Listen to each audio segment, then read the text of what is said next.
Hi. Hello, everyone. My name is Jess. I am your book witch here at Spellbound Books, and today I am bringing on Roots and Stars. Her name's Amber Rose.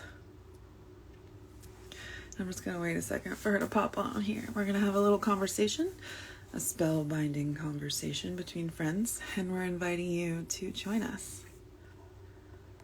So I'm going to invite her to join. She's at ROOTS, and then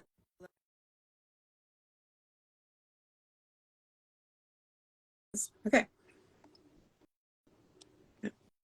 Amber, I'm inviting you on. Yay! Oh, my dear love, hi. Hi, how are you? Just had like a busy grocery store experience, but other than that, I'm so good. Oh, and it's 1:11 my time. That's Oh, lovely. nice. It's 2 How are you? over here. And my glasses are fogging up on me because I'm sweating. Cool. Is it still warm down in Florida? Like, what's the high? Yeah, I mean, today is just gorgeous. I'm gonna turn this light off. If you can't see me well enough, I'll turn it back on. But I've had migraines recently, and I'm like, I don't like that. Anyway, can you see me okay? Yes, I can. Cool. So yeah, it's still, I mean, it's Florida, so this is the best time of year to be here. The high today is only 73, which we're very happy about. Interesting. So yeah, gorgeous day, perfect weather right now. Well, I'm really, I feel very calm and very like content and excited to like sit here with you today. Aww. This place for recording. Like sometimes I get nervous going on camera, but I'm like, oh, it's Amber. Like there's like you and I have been friends for a while, have we not? Oh my goodness, yes. Like actually I was thinking about like trying to remember how many years it's been, like 2014 or 15, do you know? Yeah, I do know because my youngest was born in 2014, and she was a toddler when I joined Wild Women Unleashed. Yeah. And so she's probably like 2. And so I think it was like 2015, maybe even 2016, possibly. Yeah. Wow. But still, many, many years ago. Yeah. And it's so cool. One thing I love about you, Jess, is like I feel like our energies just resonate really well together. Like from the moment I ever connected with you online, I was like, she's my sister, we're family. Yeah. And we've had times where we like connect and talk a lot, and then time will go by. But like I always feel like we can just pick back up right where we left off, because you're just like, something about you is really familiar to my soul, right? Yeah, I feel that a lot. And I feel that in the way of like, we have similar interests, we have similar lifestyles, as far as I know. And we also have similar like interests and like things that make us feel alive. And so Yeah. I felt like it was interesting because technically we haven't been on retreat together. So technically we have not like hugged heart to heart. I know, it almost feels unbelievable Yeah, to me it that really we haven't actually does. met in person, because I feel like we have. I think, you know, we've spent enough time like on camera even together talking in both in the Wild Feminine Unleashed group some, as well as in when I taught Moon Witch, you know, we did that. And you've had some readings with me, and yeah, it feels like we know each other in person. Yeah, it does. I know that regardless of us like hugging heart to heart, skin to get skin, we're like still like this close. Like we're like Yeah. I feel y'all ready, you know. Aw. Yeah. Yeah. Yeah. So we had online sisterhoods. That's what we've been in, and some of them you were the leader. Yeah. And Such a weird word. Like, honestly, I think that, like, I mean, I can agree, but it also, like, that word makes me really uncomfortable. I have major imposter syndrome around being the leader of anything. I don't know. It's just maybe part of the work that I'm still doing, but also because I think it's so key to my energy of, like, I want everyone to be a leader, but sometimes in some subjects, like I might be the one that has the most like knowledge or information, you know, that's valuable to share, and that's valid. okay, this whole mini series of Rise is kind of I mean, like me and Serena, my partner, were talking about it. She was like, I feel like you're coming out of the broom closet. Like, like really, really, like you already were, but like only to the people that you trusted and that you knew. Yeah. And so, which is obviously you. And then, but I feel like I'm learning how to say, like, I'm a professional witch. Like, I just Yeah. do. This is me. Like, because I don't look around and see anyone else doing what I'm doing. Like, I have not found it on the internet yet. 100%. Yeah. 100%. Yeah. I can so relate. And it's really interesting because when I stop and think like what word really embodies like who I am and what I do, like witch is totally the word. And it's a word that like I love so much and I have put really front and center in my work a lot. But I'm in this new chapter right now where I'm no longer putting that word like really forward about who I am. I'm choosing instead to like let it just like be the obvious thing that exudes from me. True. But absolutely 100% we are witches. I know what I noticed developing this community at Woven Earth Collective is that like not everyone, even if you are a witch, not everyone feels comfortable calling themselves a witch. And I had no idea. I thought it was like you either are or you're not. But some people don't know yet. Some people are like, what does that mean? Some people are like, well, I don't like the stigma of the word witch and stuff like that. So Absolutely. everyone has their own opinions about it. Yeah.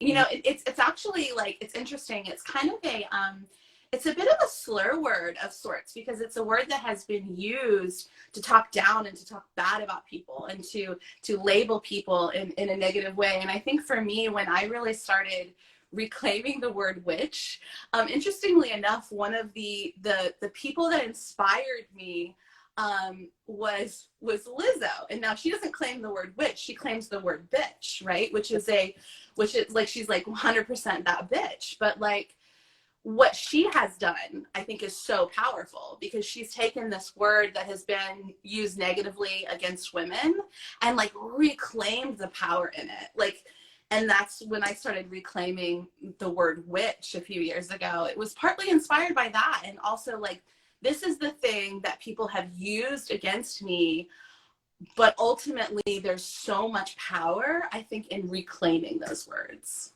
Yeah, absolutely. And deciding, having your own language is so layered and intricate and interesting because witch to someone could be highly offensive. Yeah. And someone else could be like a humble compliment. So like, and there's a lot of words in our society that are similar, you know, like slur words where some people are like, yes, I take that slur and that's fine. And other people are like, I'm highly offended that you told me that. So, like, it's really interesting. And I think it's one of those things too, like with words like that, it's like we can claim them for ourselves, and sometimes in claiming them for ourselves, that's where we really like regain the power. But like to have someone else call you that with negative connotation is like, it's where that's where it's like, oh, nope. Yeah, I was just watching a documentary on Netflix last night about swear words. I forget what it's called, but I got so into like swear words and slur words, and I think like witch like potentially kind of fits in that category. Yeah, there's a documentary that starts with it's like the F word, but that's the name of the documentary. That one? Yeah, it's that one. Yeah, before. I love that documentary. Yeah, I haven't finished it. We watched several episodes, my husband and I, yesterday, and just laughed our arses off. That's very cool. There's also this book called Language versus the Alphabet. It's a super thick book. Like, I swear it's like this big, and it talks about how language comes to be and I love that colonial, like the stealing the language of the women and the witches, and kind of like it's almost make it like a college like study. I'm not using the right words, but more or less like they've kind of taken language and turned it to where it serves people that are less privileged than others. And also the female in general often sees things in like symbols and visuals, and letters are very like strict, and letters don't flow, and letters don't have that much flexibility as much as symbols and things of that. You are speaking my language now. Like, I mean, absolutely. I I love the idea of if I can reflect back to you something that I think I'm hearing and what you're saying about this is that like the feminine mind, or women, like people that think in a more feminine way, they think more in pictures and symbols in general. Was that what you were suggesting? That's so Yeah. cool, because like I've never actually looked at it from that framework of masculine and feminine, although it makes sense to me. But I definitely am very like a very visual thinker, and I think in pictures and symbols. And like when I first started getting into astrology, I got so excited because like the idea that like this symbol, which is like for a planet or an astrology sign, it carries a wealth of information. It carries a wealth of wisdom. It doesn't mean just one thing, it means so much, right? And depending on where it's at and how it's communicating with other symbols, it means so much more. And yeah. And then I started getting into like letters after that too, a little bit, like in numbers, like what is like the symbology of all, because they really are symbols too. But when we use them just in language, we don't think of the deeper ancient meaning. So Yeah. I love that stuff. I'm such a nerd for it. I've been getting so into numerology too. I've been like studying different dimensions. I've been watching a lot of Gaia. When I watch TV, it's like Gaia. And so I've been learning from other people like different dimensions and what they might be. Not, I'm using my discernment, but it's very interesting to see that the numbers are connected to dimensions. And like, for example, number 8 is the individual standing up. Yeah. And like it's just really, really cool to see how it's all connected via symbols and letters. So like with 5-letter word, for example, but there's also lots of different layers, lots of different ways to take that word. And then if you think of witch in like a symbol, you might see like a cauldron or a shelf of herbs, or you might see a witch hat, you know? Yeah. Very interesting. Very nice. Well, I'm holding this magical book. Oh. You remember this one? You remember? Yes, absolutely do. How are you in your book these days? Really, really good. I put her down for like, I haven't written anything in my book in more than a year. I think I'm about ready to write again.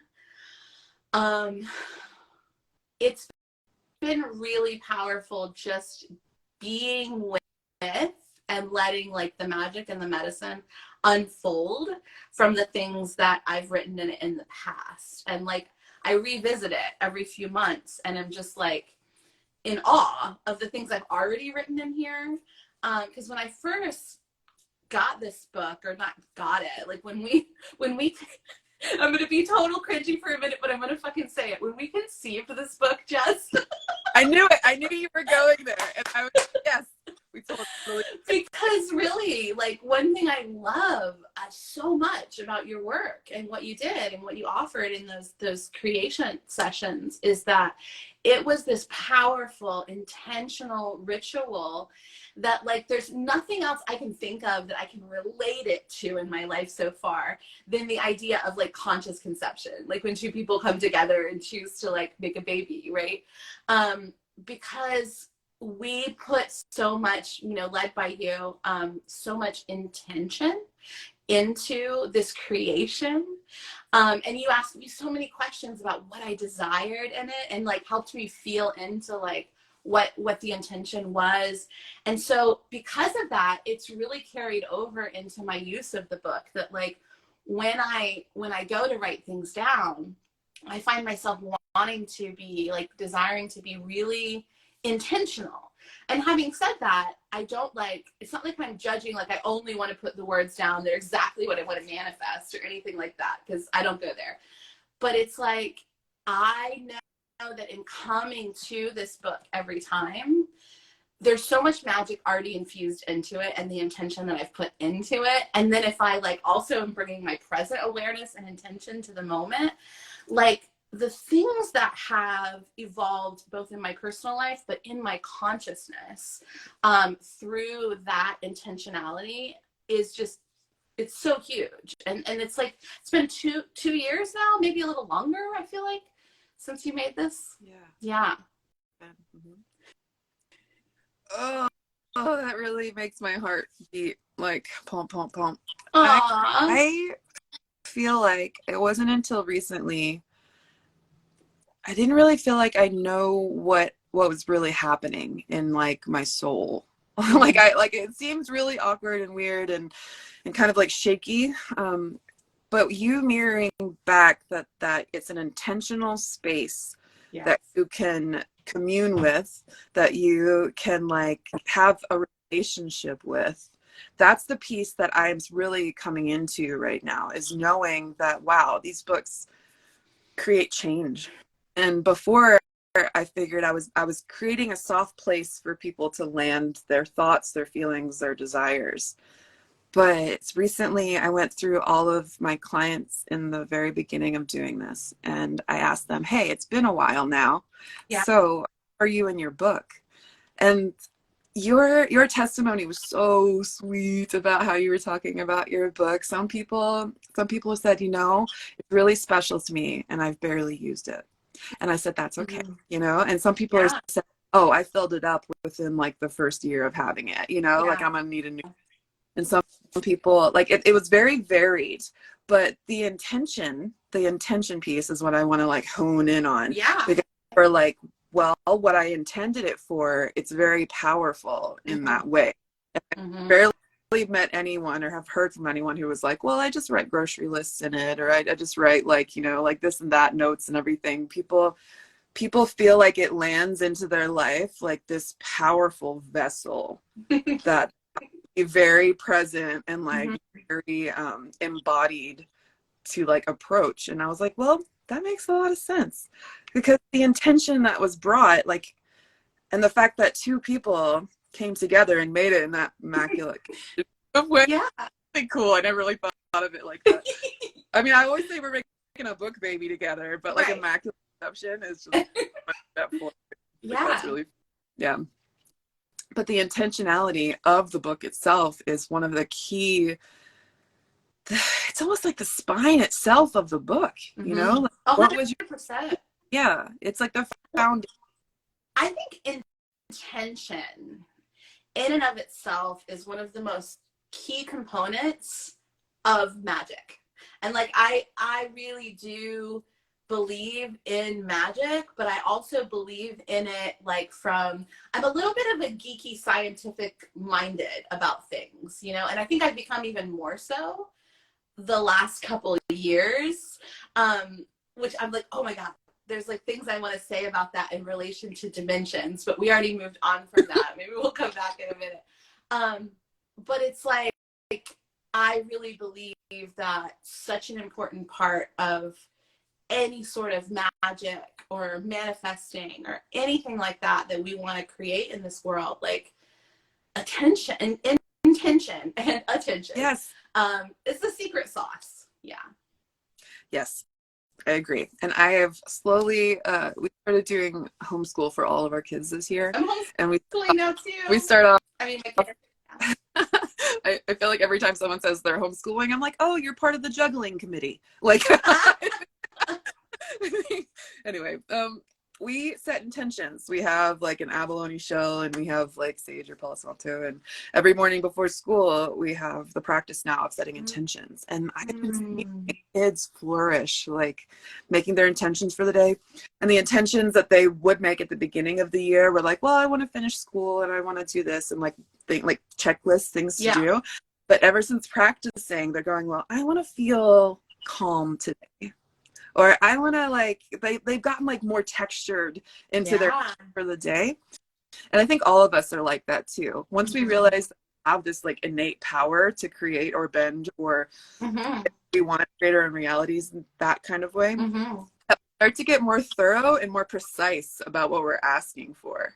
Do you Absolutely. agree? Yeah. I agree. Absolutely. 100%. And who here, even in the audience, for example, who here is like, tried to make something happen or intended or manifested that something happened and you ended up getting it, but it was not quite what you were trying to get? Oh my God. Yes. Like, yeah. Oh, like all the time. But no, I was literally thinking about a big point in my life that was totally that. a few years ago. In fact, I was like going through like old posts that I wrote a long time ago on my personal Instagram page. And I came across this picture and this post, and it just really brought that home to me. It's like where I had been a full-time nanny, right? And I had decided that it was time. I needed to step away from that job that was safe and secure, where my paycheck was like known and consistent, to like, no, I gotta follow my internal heart's yearning. I gotta do what I feel called to, even though it's stepping into the unknown, even though it's scary and like all of this. And so I put in my notice. I decided when I was going to leave my job, and I did that. And then as soon as the job was over and I was stepping into like my new adventure, it all hit me that like, oh my God, what have I done? This is exactly what I've asked for. And I am now completely so overwhelmed by receiving exactly what I've asked for. And then I found myself inspired to completely, like, literally rearrange everything in my house, all the furniture, like, just like, it was a little bit like moving myself to a whole nother dimension within the known space that I have. Because I find that that is also such a powerful intentional tool for shifting my consciousness and my perspective. I think of it a little like rearranging the Scrabble pieces when you're playing Scrabble. Like, you can only see so many words when they're like that, but then you move them around and now there's other options. And my furniture in my home, for me, when I move things around, which I do periodically, like move everything, it shifts the way that I see the world. Yes. Yeah. Absolutely. And so does an intention. An intention shifts the way that you see the world, because for us to even stop, be present for a moment and think, oh, what do I want today? Like, a lot of people run through I wake up and I think about my to-do list and I have to slow myself down. And so how can I rearrange this room and make this energy more open? Or how could I, like, what if we moved this over there? Would there be more space, or would it feel better? Or, like, I totally get that. Yeah. Mm-hmm. Yeah. So it drives my family a little bit crazy when honestly, it's probably usually about twice a year that I need to move all the furniture in my house. And like, I feel like I cannot breathe a little bit until it happens. Like, it has to happen until it feels right, because it suddenly doesn't feel right. And my family will be like, oh my God, really, you're doing this again, right? But then every time, once I'm done, they're like, you know what? Actually, thank you. That feels so much better. And like, it always signifies like a new chapter for our family, like, flow. So I'll keep doing it. Little meme of like a teenager and when they rearrange their room, and it's like, yeah, new life, like, Yes. It doesn't have to be teenagers, obviously, but it was just a meme that comes I in my now head. have a teenager. My child has just become a teenager, and that is the one room that he's like, you're not allowed to move anything in my room without asking me. I'm like, we're in agreement. Mm-hmm. But yeah. About intentions? Yes, absolutely. We have set some intentions together and goals. Our time, like, we don't have a real ritual around intention. He's like, often finds when I really try to ritualize things, he finds that a little cringy, because he's always been and is very scientifically minded. But it's amazing the deep metaphysical kind of conversations that we've had going at things through that scientific lens, and he's really helped me to see that. But we have I guess you'd call it a ritual, even though we don't use the word. Every school day morning, we start our day by going on a walk together for about 2 miles, and that's often our time to like just talk about the day ahead, and also longer term like ideas for the future and stuff like that. Oh, yeah. I love that. See, that's the best. That's the best. It's been really, really good. It actually started with his intention of him wanting to set the intention of like, I want to be healthier. I want to be in better shape. Like, I feel like I'm not getting enough exercise. And I was like, you know what? You're right. We need to make this a routine. And really, a lot of routines can be like rituals, depending on how you look at them. I found that I used to really avoid the idea of routine. I have an aspect of my personality that is very impulsive and gets bored easily. And so like the idea of like having a structure is something I have tended to rebel against.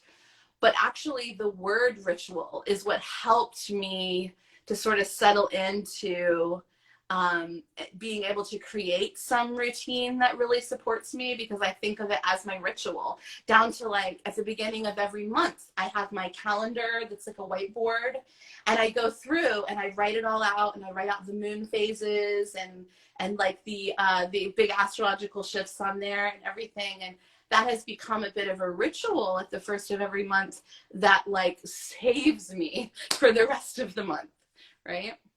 Same, absolutely same, because I do the same thing. So when I think of ritual, I think of opening container and then eventually container. That's what I think takes from like ordinary, because anything could be ritual.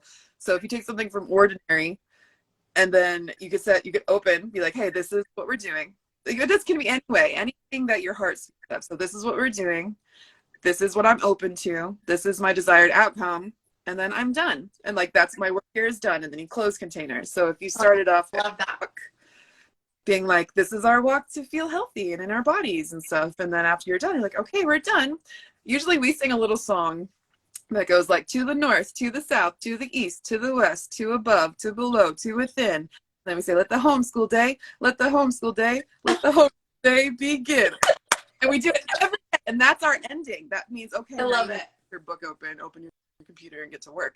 So that's how we like close the container of like setting. But I think that's what makes a ceremony. It could be a ceremony of picking up leaves. As long as it's like, okay, my intention for picking up these leaves is that I'm going to feel really, really good and my garden's going to be really healthy, or like whatever it is. And then be like, oh, thank you, leaves. Yeah. Ritual. Yeah. I mean, I've definitely found things like that where if I can make it feel a little bit magical, then I can make it more fun and I can more easily get engaged. Like sometimes I feel like I have to trick my own like sort of inner child, or the part of me that gets like carried away and wants to go in a million directions, by like, ooh, we're going to make this fun and interesting. Like to myself. Yeah. You mean like tasks that are kind of like flat? Or do you mean just everyday things like dishes or whatever? Yeah, no, I mean like, yeah, I think it's like, yeah, that's a good way. Like, yes. So like, for example, dishes used to be something that I hated, and I felt like I was always doing dishes.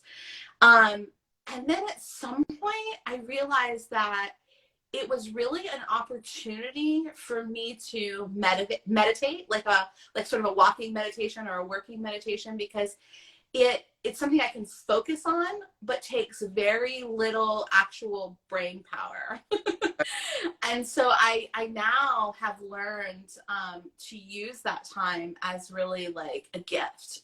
And I no longer hate doing dishes anymore, except every now and then when I let them like pile up, and then I'm like, oh, this is the worst thing ever.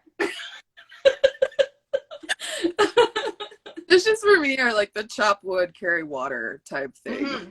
Something that you have to do for your whole life. You gotta, like, if you wear clothes, you gotta wash them. If you use a plate, you gotta wash it. Yeah. Will cause an effect. Yeah. I think, but I don't usually create a ceremony or a ritual around doing dishes. But I could at any time that I wanted to be present, and I wanted to be like, I want to wash some shadow out of my life, and it's done when these dishes are done. You know, like you could make anything into. Oh, absolutely. Yeah. You can use anything to set intention. Speaking of setting intention, so I was thinking earlier today about how the winter solstice is approaching. And, you know, it's funny. I don't know that I've ever really, like, I'm an astrologer. I've done this for years. I feel like I should see certain patterns, but I'm always finding new patterns that I'm like, oh, I never noticed that before. And I was thinking about the winter solstice and how it so clearly is like, it's like the sun's version of the new moon, I feel like. So yeah, so like every, you know, we often think about like, so with the lunar cycle, every 28 days, it starts anew with a new moon. And often when I think about the sun, I just think about the cycle of the day, sunrises, sunsets, pretty straightforward. But when you think about the winter solstice and the traditional mythology or spiritual significance there, it's the longest night of the year, which is like the dark moon, like, symbolically kind of, but in a bigger cycle. So the longest night of the year, and then the days start getting light again from there. And so we celebrate the birth of the new sun. It's like the new solar cycle. And I thought to myself, man, I bet it would be really powerful to set intentions at the winter solstice, which I don't think I've ever utilized for that. And I was like, do people do that? And I started researching it. And I'm like, oh yeah, that's a thing for some people. I think I'm going to do that. Yes, that's absolutely lovely. I've been also thinking about the winter solstice because a lot of people don't realize, like, in consumerist culture, like a very busy time of like going and doing and rushing, and I just kind of want to like hit that idea over the head because it's actually Yeah. the darkest times when we could be reflecting internally. So that's what I'm using on lately, is just that as we go into the darkest time, say from like Samhain or Halloween to winter solstice, it's really a time of like gathering before the cold comes, and also just, it's actually like, I feel like naturally we're meant in the colder hemisphere, like in the upper hemisphere, northern hemisphere, we're supposed to like really like slow down. Yeah. It doesn't happen like after Christmas, basically, is what I'm trying to say. It happens away from like October until like February, and then it like starts. Yeah. Yeah, absolutely. So I think that like, even though like winter solstice is a potent time potentially to set some intentions, it's also the time that we're just beginning winter. And so we're going into like this cave time. And what I think about is how, like, I've done this personally, but I also think about our ancestors and what they would be doing during this time, and how winter is really a perfect time to be planning for the spring. Like, it's often a time that I'll go through my seeds, right, and figure out which ones I want to use, and like think about that. Like, and so physically, it's like figuring out what seeds I want to plant, and doing whatever I can to prepare, but also like mentally, emotionally, internally for my own world, because I really also see, the spring equinox as being like the start of the year in certain ways. It's the start of the astrological wheel. But winter is a powerful time of incubation, is how I see it. Yeah. Yeah, absolutely. So setting intention makes total sense. You could even do like a meditation where you like plant the seeds in the cold soil that are gonna like come up later. Oh man, you had a ritual where we were gonna plant something under a tree. It was like, oh yeah, that all of that came true. Yeah. Oh, it was so powerful. Yeah, we like, I forget which iteration of maybe it was Moon Witch. so I think it was maybe even pre-Moon Witch that was something I did that I feel like really inspired you, and you were like, I'm gonna do this too. I could be remembering it wrong, but that's the way I remember it. You guys, but she led a ritual, and I followed through with that ritual, and I like poured my sweat and tears into that when I planted under like my favorite tree, and I sat with it for longer than I normally sit with things, and I was like, this is what I want. This is what I want. And I got everything. I got the bookshop I wanted. I got into my body more than I wanted. What was the other thing? Gosh, I don't remember right now, but I know that I got all of them, and I was like, wow, that was really powerful intention setting. And I have a feeling it was somewhere in the winter, between winter solstice and spring. Do you remember? I don't remember. Yeah, I think it was late winter. Like here, it feels more like spring, but I feel like it was probably like either late February, early March. That's when I think I remember it being, when I think about what the weather was like here. I feel like it was close to my birthday too. Yeah. I'm a late winter baby. So I feel so that in that case, in case I didn't say it clearly, is that we set our intentions and then we buried it well, like it was a seed. Yeah. And that was really powerful. Yeah, it really, really was. was a pivotal point for me. It represented a huge shift of me, like, really, that was like, I feel like the beginning of me really harnessing the magic of intention at a level that I never had before. And it proved to be so powerful that, like, it really shifted the way that I navigate the world. Yeah, that was the beginning for me. Mm-hmm.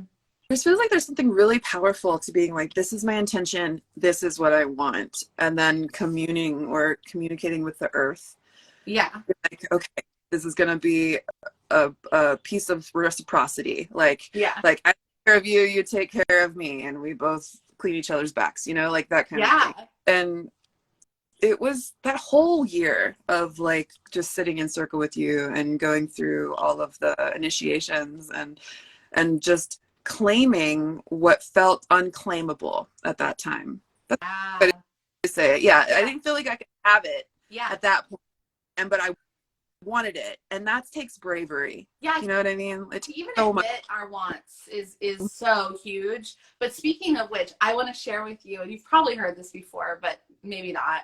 Maybe for anyone who hasn't heard this, I want to share a little bit of word magic, because the word want, which is totally fine, nothing wrong with it. There's no words that I think are like shouldn't be used. But I learned at some point that the word want does symbolize like there's lack kind of attached to the word, right?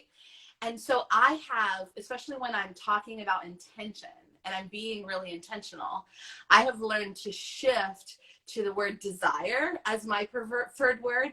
And especially because desire, I mean, some people don't use it except in like a sexy content. But I love it. And I love that, like, in the etymology of the word, it really means desire. It's of the stars is where the word comes from, desire. So it's like, it's extra magical because of that. Right. I know. I think about young Jess, and I think about how I would focus on like the intention of now, like it used to be, we call it light washing, you and I, but I used to think Yeah. I couldn't let any negative vibes into my life or I was gonna like be a plane crash. Yeah. And then I would focus on the negative effect of an intention, right? And then I would just make it bigger. But I've grown so much to integrate my own shadow and Yeah. the harm that I'm doing in the world, and to see where my faults are, where I'm projecting onto other people. It goes on and on and on. But seeing that and thinking about intentions in a way reminds me to use my language very carefully, like you said, but also to consider the impact of me getting what I want. Yeah. And that shows maturity for me. I'd be like, okay. Yeah. So now when I ask for things, another layer, I say I desire, say like abundant wealth and like Yeah. harm none, benefit to all. Like I add that now because Mm. I've matured my like magic. And I think that that's really important too, is like sometimes you get things which they're not the way that you wanted to, or you're like, wow, like I didn't, like for example, when I'm like, I need a new car, then I wreck my old one. And then I'm like, oh God, like that isn't what I Yes, exactly. I will be getting a new car because, Yeah. yeah. Things like that. That's a good Yeah. example. But setting Yeah. intentions, whether it be writing them down or writing them down and burying them or saying them out loud or before homeschool, it really steers your ship towards the direction that you want. And it doesn't mean that it won't come without like hurt or heartbreak or anything. But to know what you want is to point your compass at the true north. You agree? Like to Yeah, just be I do. absolutely. But I also think that there's an important, like, sort of, I don't know if caveat I want to add to this is that, like, for me, I think that setting intentions is so powerful and potent, but there's also an element of letting go and surrender that for me, I think is really important too. Because if I'm too attached to my wants or my desires, then that energy, it's kind of like in relationship, like when we're clingy, when we're needy, when we're wanting, it's not magnetic. It's the opposite, right? And so I think that when we set intention, we put our heart, we put our love into it, but we're also willing to surrender and trust and know that, like, as cosmic and cool as we are, there are forces beyond which we can understand or comprehend. And some of the things that we think that we want, we might really wish we hadn't wanted them when we get them. Right? And so I think that I always like to add an element to my intention of like, I think it's kind of along the lines of this or something better. Like I don't use that languaging, but it's like, it's a surrender into like, this is what I desire. And then I'm going to trust whatever magic unfolds from there. Right? Yes, absolutely. That's what I say if you're doing like a ritual, say you're setting your intention, or say winter solstice, you're setting your intention. Then after you close that ritual container, you just got to let it go. Yeah. Like you not stay like tethered to that need, because then it creates all this lack. And not that lack is always a bad thing, because it shows you what you desire. But I feel like there is a piece where people still think about wanting it, think about wanting it, think about wanting it. And it really does, it's like the clinging to the universe. You're like on the universe pant leg saying like, pick me up, pick me up. Yeah.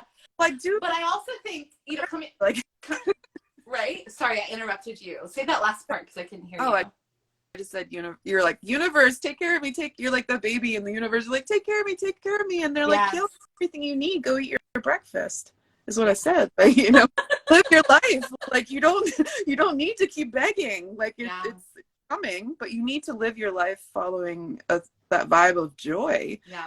And knowing that, anything that comes is going to have kind of like shadow and light elements to it. Mm-hmm. I think I also, what I was feeling inspired to share is along this concept of like, you touched on like light washing or I also sometimes use the word light supremacy, where it's like there's a thing that happens in a lot of new age spiritual culture where we're like told to only focus on what we desire, only focus on the positive, only speak into existence that which you choose to manifest. Like I've heard that so many times. And it's like, I disagree from my life experience. And what I wanted to like make sure and throw out there is that I think it's so potent, important, and powerful that even once we set an intention that we're wanting to focus on, that we let ourselves feel the feelings that come up, even around the lack of not having that thing yet. Not so that we can like wallow and be stuck in those feelings, but I think that there's so much potent information to be found in letting the feeling flow, and it teaches us about where the pain is and why it's important and all of these things. Like, oh my goodness. And I love seeing the hearts with the fire, like someone's really, really enjoying this. Thank you for the love. But it's like, oh, let yourself go there. Stop being so afraid of the darkness, of the shadow, of the nighttime. Like, we need that too. And it can be fuel and power to help us create what we desire to manifest or intend in the world. And I think that if we are repressing that and just trying to shove it in the closet and just focusing on our intention, like, yuck. Like, I've done that so much. It's so old. Yeah, I have like 2 or 3 things to say about that. Number one is like that spirituality 1.0 is thinking like, oh, my thoughts create my reality. Cool, you get it. Okay, awesome. But then there's all this baggage, this human baggage behind you, like your snail trail of all your misery. And like it's like behind you, following you everywhere. My second point is to say that I don't believe we can manifest a perfect reality. I think there has to be shadow. And I think that's a lot of what spirituality kind of promises, especially spirituality 1.0, is that they promise if you focus, right, then you'll be able to create a very close to perfect reality. And I don't believe that's how life works. And the third thing I want to say is that witches know this. That's what makes us different than light workers. Or, like witches know that the life is full of shadow and light, pleasure and pain, and we capacitize it. Yeah. We capacitize the pleasure. Yeah. I like to think of my shadow, like the archetype that I've attached to my shadow is that of a dragon, but specifically kind of like a baby dragon comes to mind. But it's not that the dragon is not full grown, but you know how dogs, like most dogs are like, they're perpetually babies. They're just big babies. Like, you know what I mean? Like they just have that innocence, that purity. And so there's that innocence and that purity that I think is so essential to like understand about the shadow. Mm-hmm. And for me, like the dragon archetype is really helpful because it's like there's this part of me, these aspects of me that can be really scary, that I have feared myself, that other people might find frightening, that is a highly protective aspect of my being. Like there's really so much like protection to be found in our subconscious.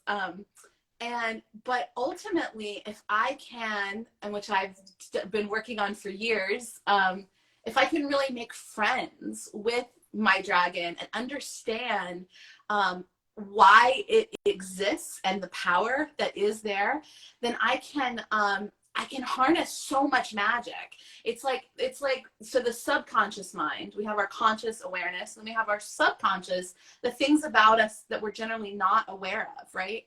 And there is so much that the power, the magic really comes through the subconscious. Like we have to get the subconscious on board.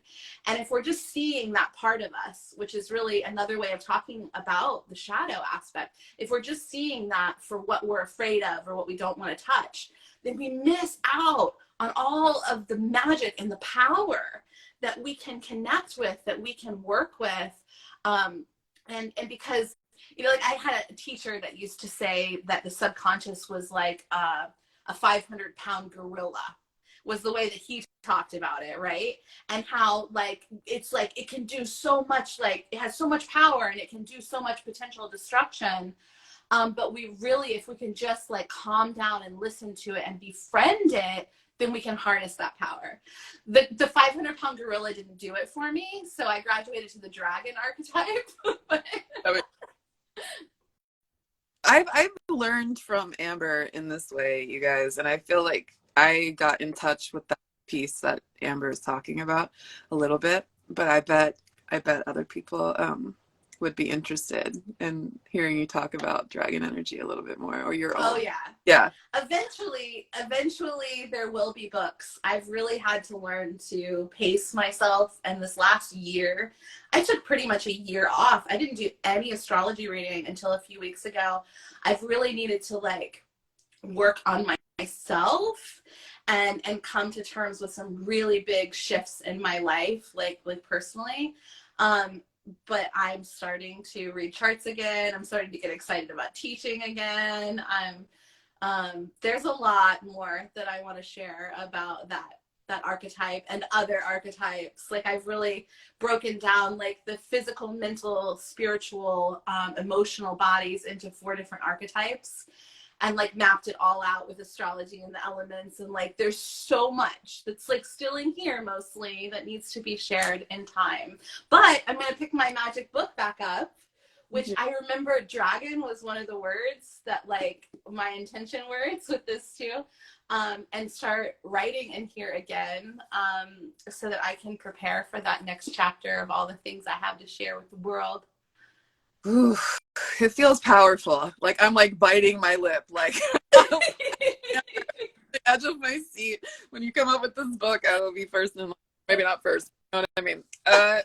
So I want people to know how they can get a reading from you. If this resonates with them, why don't you tell them? Yeah, absolutely. So it's really quite simple. There is a link in my bio here on Instagram. I don't currently have a website up. I'm working on a new one. But yeah, you can just go to the link here. And so I'm offering 3 different kinds of readings right now. The first one is a star map reading, which is really just like your basic birth chart, but it also will include transits and progressions, which is like what's happening in this year, you know, like the big influences for the year. And so if you've never had a reading before, or if you've even never had one with me, I would love to start there. Then for anyone who's had a reading with me before, I'm now offering asteroid readings, which is a 45-minute reading, and it brings in a lot of there's a lot of goddess archetypes that, like, in the past have been like, why are the goddess archetypes missing from astrology? But really they're there in a lot of the asteroids that I've been studying. And so I'd love to share that. And then also I'm just offering year ahead readings, which are like just really looking at your star map, looking at the major astrological influences, like what is your astrological weather report going to be for the year ahead? And I also just want to mention that I have chosen, I don't know how long I can do it, but I really want to keep my prices really, really low. And so I've chosen to go back to like the early days of my pricing. And like, even though I have a lot of experience, mm-hmm. like you're not going to find a lower price probably on an astrology reading. And so just putting that out there because I want to make it accessible. I really do. Yeah. And I have had numerous readings from Amber. They are beautiful. I bought friends a reading, and I highly recommend.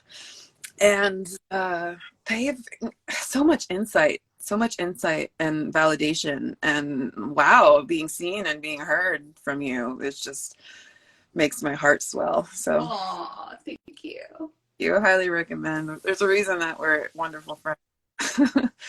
Absolutely. I have kind of changed the way that I do book sessions. I was like, call it. Okay, so now I'm calling it Spellbound Books because it is bound with your intention. Yes. I kind of be a little vague and be like, they're just magical books, you know? But I think that the spellbinding part of the books, the way that I really sit and soak in the energy, how I repeat your spell over and over again, and how I like fuel the book into existing, that is all something that I want to get to know people. Mm-hmm. That's like light washing, and like, you know, I think I might not want to make a book for everybody. I don't want to give forth the power.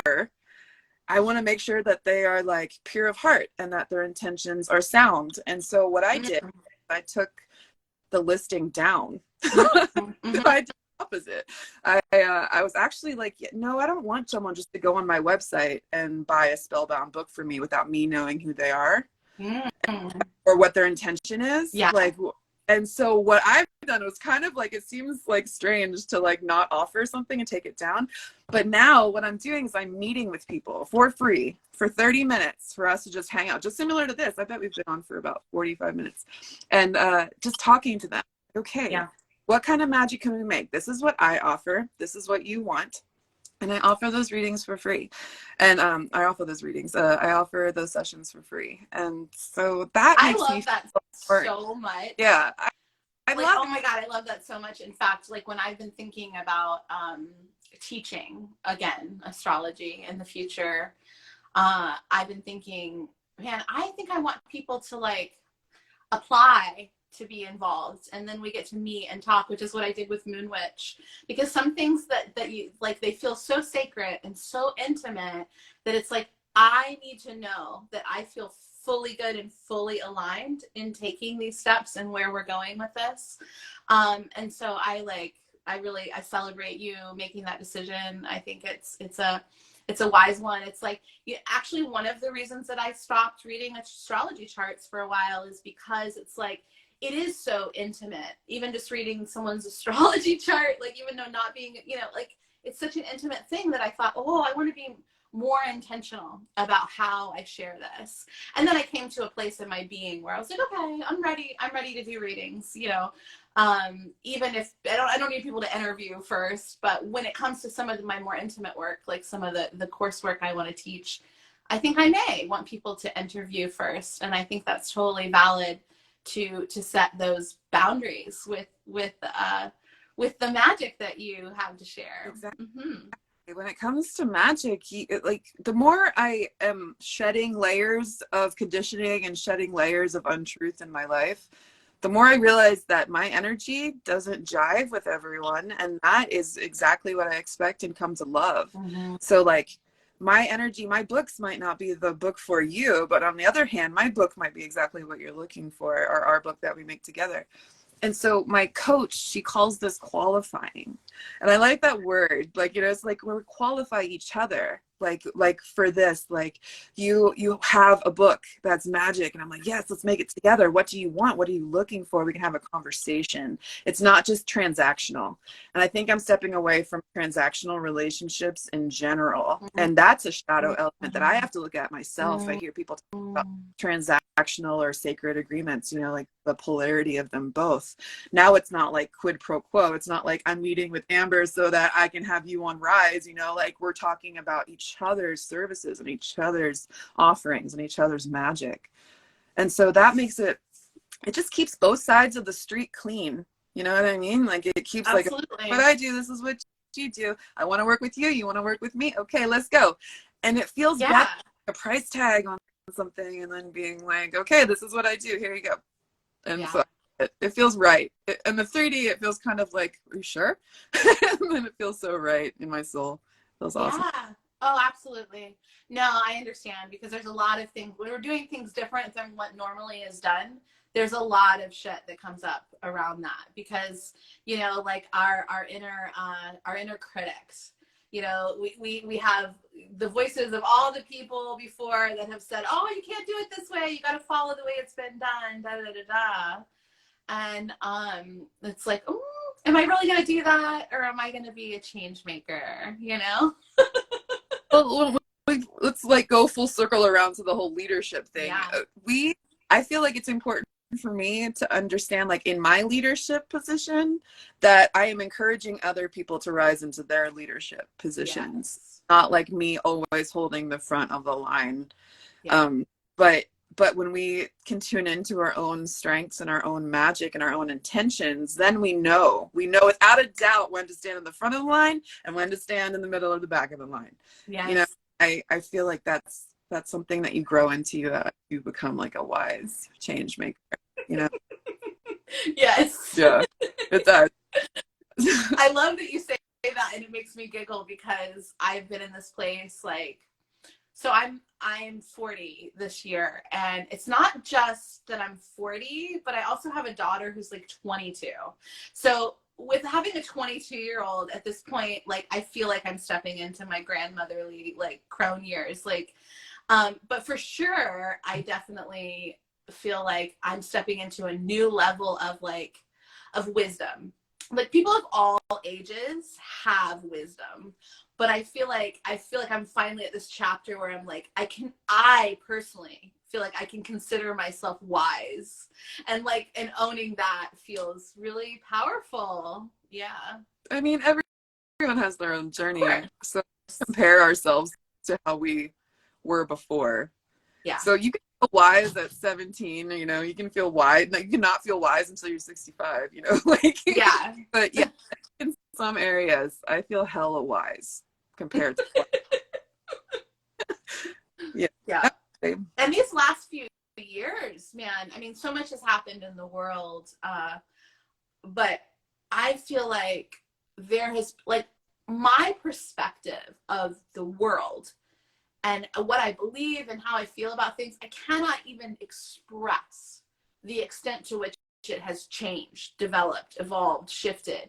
Like, you know, it's so interesting how this happens when we come to a new evolution of ourselves, where we look back on, like, the old version of ourselves and go, who even was that? That's how I feel about it sometimes. Yeah. But we continue on and we move forward, and like Rise, this whole miniseries was really just me, like, showing up and asking people to see me, and that is really cool. Like, I feel wiser because I'm not hiding. Yeah.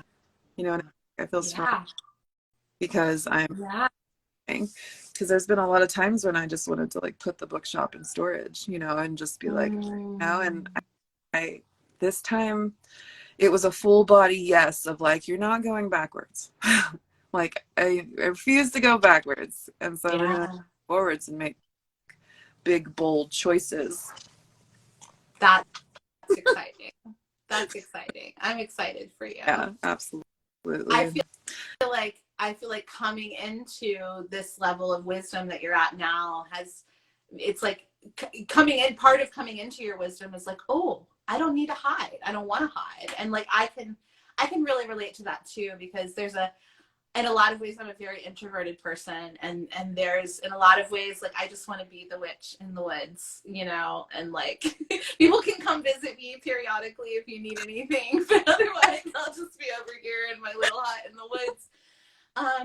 But ultimately, I've realized that like I also really desire to connect with people, to help, to be of service.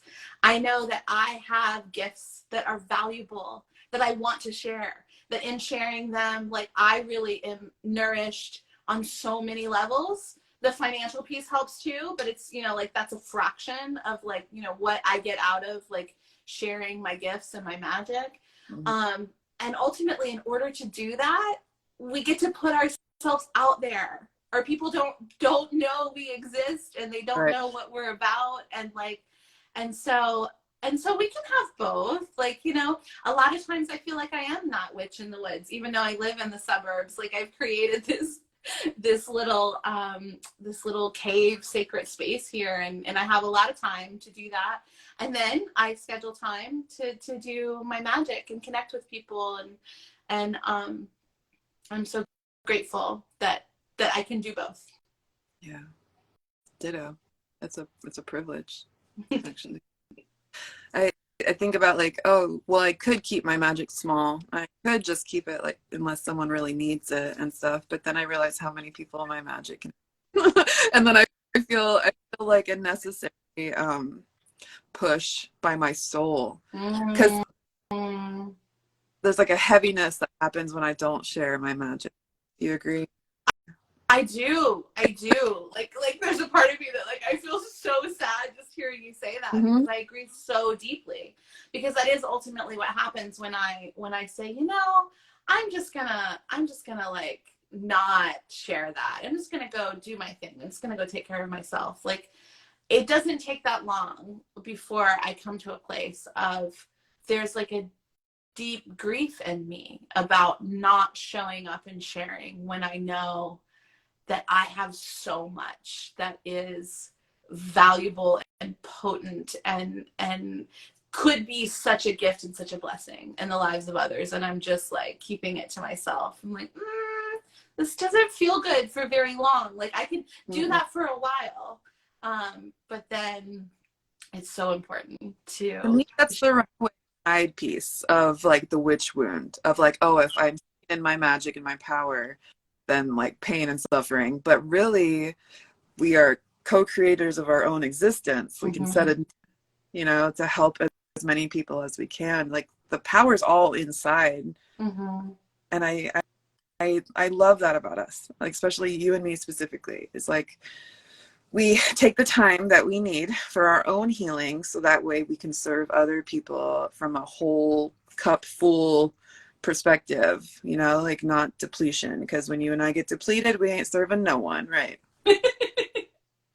Yes, but we also are both such like mamas, givers, caretakers, right? Yeah. You know, it's like it's in our nature to really be so giving, so caring, and so supportive. And it's been, at times, I'll speak for myself, but I imagine you can relate. At times it's been a rather painful journey to learn what it means to set boundaries, to take care of myself, in order that I can have a cup that is full and overflowing, and I can give from that space. Like, our culture doesn't teach us how to do that very well, so we have to go figure it out on our own, and or be a reflection for one another to help figure it out. Yeah, absolutely. I bet a lot of people can relate to that, of being like, there's this thing I love to do, but my earthly obligations and XYZ 1, 2, 3 holds me back from it. But it's a choice to prioritize and make important your soul, your art, your whatever it is. I learned the hard way that like if I don't make time for those things, that it starts to, for me, I literally physically have more pain. I deal with a lot of physical pain, and so it's like I have had to learn the real hard way to like make sure and prioritize the things that bring me joy and that my soul calls to do, because it is a literal physical relief, and in other ways as well for me to do them. I know that. I know that. You know, personally, I've heard your stories. I think a lot of people can get a lot of wisdom from those personal stories too. Yeah. How we overcame our own struggling and our own, we found answers. Yes, and I also think it's, actually. I mean, yes, and I still struggle. I still deal with pain and issues, and I think it's so important to like to continue to own that, you know, so that, I mean, one of the big reasons I think is so that other people know that they're not alone. Like I have so many tools and I have so much wisdom and I've come a really long way, and I'm still very human, and I still deal with a lot of pain and challenge on a regular basis, and I'm no longer afraid to admit that. And I think that that's really important. I think that's the mic drop we need. I think that, no, seriously, I think that's important. So we can know what we know. We can have our wisdom that we've accumulated, and we can also know that there's more to do. And yes. We can be scared of showing up and still do it. Yes. And we can prioritize our own health first. We can. Absolutely. All right. All right. Okay, you can find our posts at Roots and then the letter N stars. You can find me, Mountain-Bound Books. I appreciate your time. I don't take it for granted. And you too. I hug heart to heart in this lifetime. And not, I'll just meet you in the astral and we'll just like cuddle puddle or something. Okay, yeah, let's do some of that. And this was really great. It's perfect reconnecting with you, and I'm so glad that we could share this with our communities too. Okay. Bye for now. Love you. Bye, everyone.